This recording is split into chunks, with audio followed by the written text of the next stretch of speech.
नमस्कार दोस्तों, स्वागत है आप सभी का आपके अपने YouTube channel online studio DK में। और आज हम आपके लिए लेकर आए हैं अपडेट एग्ज़ाम 2022 के लिए एग्ज़ाम एनालिसिस और देखने वाले हैं आज इसमें कुछ प्रश्न और साथ ही साथ टॉपिक। तो आज हम बात करने वाले हैं 6 मार्च 2022 और शिफ्ट यहाँ पर जो रहेगी वो सेकंड शिफ्ट की बात की जाएगी। और सेकंड शिफ्ट के अंतर्गत किस प्रकार के प्रश्न जो हैं ये पूछे गए हैं और किस किस टॉपिक से क्वेश्चन जो है आए हैं। तो चलिए जानते हैं। और आप भी अपना सहयोग उन सभी परीक्षार्थियों के लिए दे सकते हैं जिनकी एग्ज़ाम अभी शेष है। यदि आपकी एग्ज़ाम आने वाले ही कुछ दिनों में है तो आप यहाँ पर जो दिए गए व्हाट्सएप नंबर हैं इन पर अपने क्वेश्चन जो है वो सेंड कर सकते हैं, ताकि आने वाले या कुछ टॉपिक ही बता सकते हैं जिससे कि आगे आने वाले परीक्षार्थियों के लिए हेल्प मिल पाए और वो अपनी तैयारी आगे अच्छे से जारी कर पाए। तो चलिए बात करते हैं। यहाँ पर कुछ क्वेश्चन भी आज हमें मिले हैं और साथ ही साथ कुछ टॉपिक भी हैं।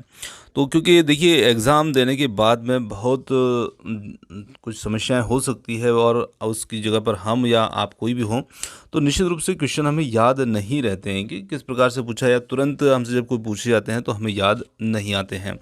फिर धीरे धीरे थोड़े समय के बाद हम ज़रूर उनको थोड़ा रिकॉल कर पाते हैं।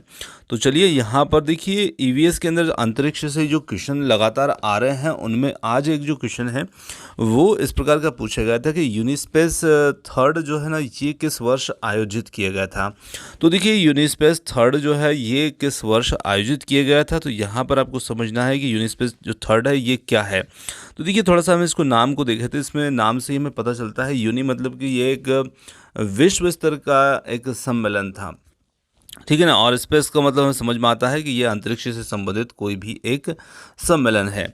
तो यहाँ पर देखिए जो यूनिस्पेस थर्ड था ये एक थर्ड यूनाइटेड नेशन कॉन्फ्रेंस थी और इसका जो आयोजन किया गया था ये वियना ऑस्ट्रिया में किया गया था, जो कि 19 से लेकर के 30 जुलाई 1999 तक इसका आयोजन जो था ये रहा था।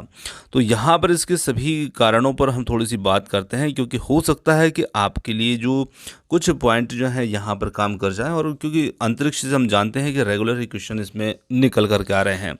तो देखिए यहाँ पर बात करें तो बाह्य अंतरिक्ष और अन्वेषण और शांतिपूर्ण उपयोग पर जो तीसरा संयुक्त राष्ट्र सम्मेलन हुआ था जिसे यूनिस्पेस थर्ड कहा जाता है, और ये 19 जुलाई 1999 से 30 जुलाई 1999 तक ऑस्ट्रिया के वियना में आयोजित किया गया था। तो आज सेकंड शिफ्ट में इसका वर्ष पूछा गया था कि ये किस वर्ष आयोजित हुआ था।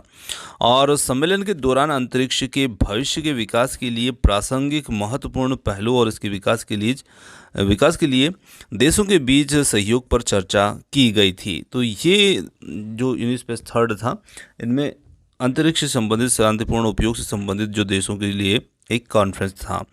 तो इससे संबंधित प्रश्न आज पूछा गया है। फिर ओजोन परत जो है वो भी प्रश्न पूछा गया है।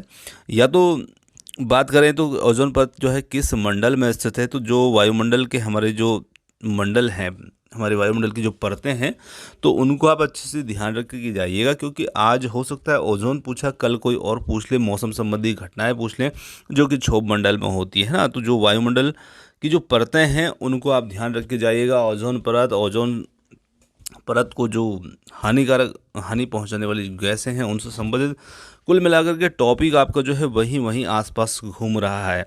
तो निश्चित रूप से किसी भी प्रकार से प्रश्न जो है बदला जा सकता है, आप उसको जरूर ध्यान रखिएगा। अगला एक महत्वपूर्ण प्रश्न जो था ना ये एक चेरनोबिल दुर्घटना से संबंधित प्रश्न आया था कि ये दुर्घटना कब हुई थी। अब देखिए दुर्घटना कब हुई थी, कहाँ हुई थी, क्यों हुई थी, बहुत सारी बातें इसमें आ सकती है। तो यहाँ पर यदि हम बात करें चेरनोबिल दुर्घटना की, तो चेरनोबिल एक जो दुर्घटना थी ये एक परमाणु दुर्घटना या नाभिकीय दुर्घटना इसे कहा जाता है। और ये सोवियत संघ के यूक्रेनी सोवियत समाजवादी संघ के उत्तरी नगर प्रिपेत के पास में 26 अप्रैल 1986 को चेरनोबिल परमाणु ऊर्जा संयंत्र के चौथे रिएक्टर में हुई थी। मतलब एक प्रकार की ये नाभि की दुर्घटना थी। और यहाँ इस दुर्घटना के कारण जो हानि हुई थी उसी कारण से ये दुर्घटना जो है काफ़ी महत्वपूर्ण है, यानी कि परमाणु दुर्घटना है। जैसे जापान में जो बम गिरा था तो निश्चित रूप से वो भी एक परमाणु घटना ही थी। तो उसी प्रकार से ये एक परमाणु दुर्घटना ऐसे माना जाता है। और ये आज तक का सबसे भयानक परमाणु दुर्घटना रही है और इसीलिए अक्सर इससे भी क्वेश्चन जो है पूछते हैं। अब यदि हम इसके कारण की बात करें तो यहाँ पर कारण में यदि हम देखें इसको तो इसके कारण क्या रहे थे, तो इसके कारण की यदि बात की जाए तो रिएक्टर के डिज़ाइन में कुछ कमियां और सुरक्षा परीक्षण के समय प्रोटोकॉल का पालन न करना, ये इस दुर्घटना का कारण रहा था। चलिए आगे बात करें तो आगे अगला प्रश्न जो था वो आपका ग्लोबल वार्मिंग से संबंधित प्रश्न जो था ये इसमें पूछा गया था। इसके लिए जो गैसें हो सकती है ना, कौन कौन सी गैसें जिम्मेदार है या इनमें से कौन सी गैसें आपके लिए हानिकारक है, इस प्रकार से कुछ प्रश्न पूछा गया था। तो ग्लोबल वार्मिंग की बात करें तो देखिए ग्रीन हाउस गैसें भी इन्हें कहते हैं और ये हमारे वातावरण या जलवायु परिवर्तन के लिए जिम्मेदार होती है। ये भूमंडलीय उष्मीकरण के लिए उत्तरदायी होती है और इनमें सबसे ज़्यादा उत्सर्जन जो है वो कार्बन डाइऑक्साइड का है। साथ ही साथ नाइट्रस ऑक्साइड है, मीथेन है, क्लोरोफ्लोरोकार्बन है और जल वाष्प है। तो ये जो गैसें हैं जो ग्लोबल वार्मिंग से संबंधित गैसें हैं। चलिए आगे बात करें तो आगे यहाँ पर ये जो क्वेश्चन थे ये आपके ईवीएस में पूछे गए थे। अंतरिक्ष से संबंधित क्वेश्चनों को थोड़ा सा अलग रख करके देखें तो अब यदि हम बात करें तो यहाँ पर हमने कुछ टॉपिक भी लिए हैं जिस प्रकार से आज सेकंड शिफ्ट में जो पूछे गए हैं। तो यहाँ पर गणित की बात करते हैं तो गणित में आपकी जो विभाज्यता है वो उसका क्रम जारी है, लगातार ही उससे 4-5 प्रश्न जो है वो पूछे ही जा रहे हैं। प्रतिशतता जो है वो भी लगातार ही चल रही है, सुबह के शिफ्ट में पूछा गया था और अभी के शिफ्ट में भी इससे प्रश्न पूछे गए थे। भिन्न से संबंधित सुबह भी थे और अभी भी देखने को मिले हैं। अनुपात पर आधारित जो प्रश्न थे वो भी सुबह और इवनिंग दोनों ही शिफ्ट में देखने को मिले हैं। अब यहाँ पर कुछ प्रश्न जो है जैसे कुछ नए टॉपिक भी मिले हैं, जैसे इकाई परिवर्तन, औसत को आप जरूर ध्यान रखिएगा, औसत है ना। ये 4-5 प्रश्न सुबह भी आए थे और अभी भी इसमें पूछे गए हैं। अब देखिए इकाई के स्थान पर यानी कि कुछ स्थानीय मान से संबंधित प्रश्न भी आज के शिफ्ट में देखने को मिले हैं। साथ ही साथ जो इकाइयां हैं उनको परिवर्तन करने पर आधारित प्रश्न भी देखने को मिले, जैसे कि मिलीमीटर होता है, मिलीमीटर को हम लीटर में कन्वर्ट कर दें या फिर सेंटीमीटर होता है उसको किलोमीटर में। तो इस प्रकार के प्रश्न भी आज की सेकंड शिफ्ट में देखने को मिले हैं। और क्षेत्रमिति पर आधारित जो प्रश्न थे ये भी इसमें पूछे गए। बाकी जो प्रश्न थे वो आपके गणित पेडागॉजी से और गणित पेडागॉजी के प्रश्न जो थे वो ज़्यादा ऐसे टफ नहीं रहे हैं। तो कुल मिलाकर के गणित वाला जो भाग था वो बिल्कुल अच्छा रहा है। आगे बात करते हैं पर्यावरण अध्ययन की। तो देखिए पर्यावरण अध्ययन के अंदर अंतरिक्ष कार्यक्रम जो है वो लगातार जारी है और चल ही रहा है। हर दिन हर शिफ्ट में लगातार 8 से 10 प्रश्न जो है देखने को मिल जाते हैं और सबसे ज़्यादा परेशानी यहीं पर देखने को मिल रही है।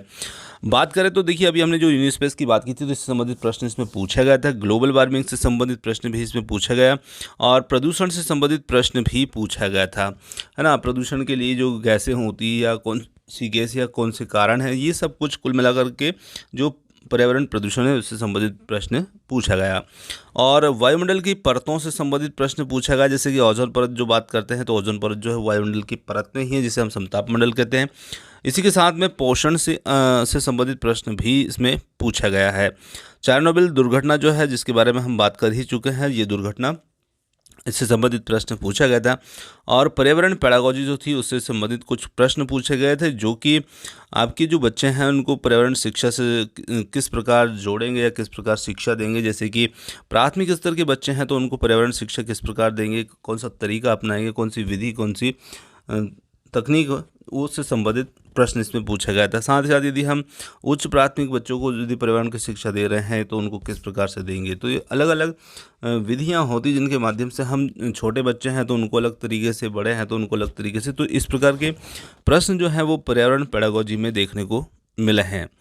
आगे हम बात करें यहाँ पर हिंदी की, तो हिंदी के अंदर वही आपके जो गद्यांश पद्यांश हैं जो दोनों ही काफ़ी सरल रूप में ही आ रहे हैं और ये आपको नंबर अच्छा ही दिलाते हैं। तो निश्चित रूप से इसमें हिंदी पेडागॉजी में जैसे कुछ प्रश्न थे कि कविता और कहानी पढ़ाने के क्या उद्देश्य हैं, इनसे संबंधित प्रश्न जो था वो पूछा गया था।